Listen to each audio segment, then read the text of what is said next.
السلام عليكم ورحمة الله وبركاته. تعلمون أيها الأحبة الكرام أن الله قد خبأ لنا في هذه الأيام العظيمة، في هذه الليالي المباركة، ليلة عظيمة جدا.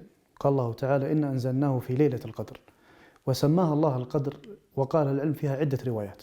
القدر لقدرها عند الله جل وعلا، وقيل القدر أي أنها ضيقة لكثرة نزول الملائكة واجتماع خلق الله وعباده جل وعلا. قال الله تعالى: فظن أن لن نقدر عليه، أي نضيق عليه. ولهذا ولحب هذه الليلة المباركة التي قال فيها عليه الصلاة والسلام: من قام ليلة القدر إيمانا واحتسابا غفر له ما تقدم من ذنبه. تخيل يا رعاك الله أن الله قد هيأ لك 3 أمور يغفر الله فيها ذنوبك 3 مرات.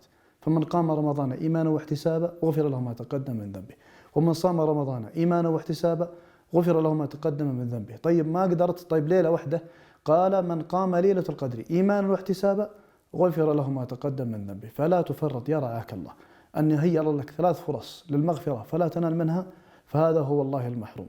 نسأل الله أن يجعلنا وإياكم ممن أدرك ليلة القدر وينال فيها عظيم الأجر. شكرا لكم.